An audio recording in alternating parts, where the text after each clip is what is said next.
د شیخ اسد سوري قصیده. د فلک له چارو څه وکړم کوکار، زمولوي هر ګل چې خاندي په بهار. هر غاټول چې په بیدیا غوړېده وکه، ریژوي یې پاڼې کاندي تار په تار. ډېر مخونه د فلک څپېړه شنه که، ډېر سرونه که تر خاورو لاندې زار. د واکمن له سره خول پرې باسې مړ سي، د بې وزلو وینې توی کاندي خونخوار. څه تیری څه ظلم کاندې ای فلکه، څه تیری څه ظلم کاندې ای فلکه، ستا د لاسه نه دی هیڅ ګل بې له خار. په ویرژلو لور نه کړې په زړه کړار، یا پر نتلیو اوروې د غم ناتار.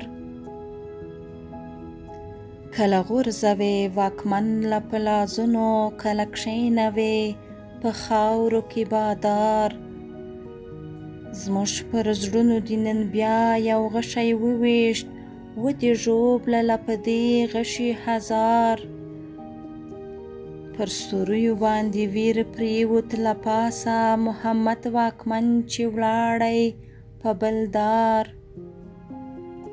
په دې ویر د غور وګړي تور مني سول، په دې ویر رڼا تیاره سوله د ښار.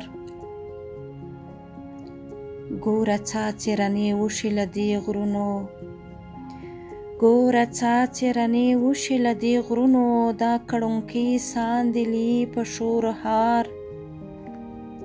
نه هغه زرغا د غرونو د بیدیا ده، نه هغه زرغا د غرونو د بیدیا ده، نه د زرکو په مسا دی کټهار.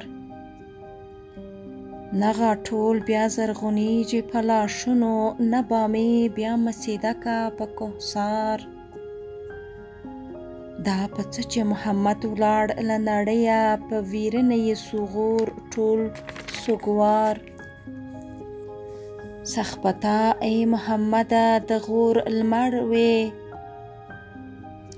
سخپتا ای محمده د غور لمر وې، په نړۍ به نه وي ستا د عدل سار. ته پر ننګه وې ولاړ په ننګ کې مړ سوې، هم پر ننګه دې په ننګه که ځانزار. که سوري دې پر تګ ویر کاندي ویرمن سول، هم به ویاړي ستا په نوم ستا په تبار.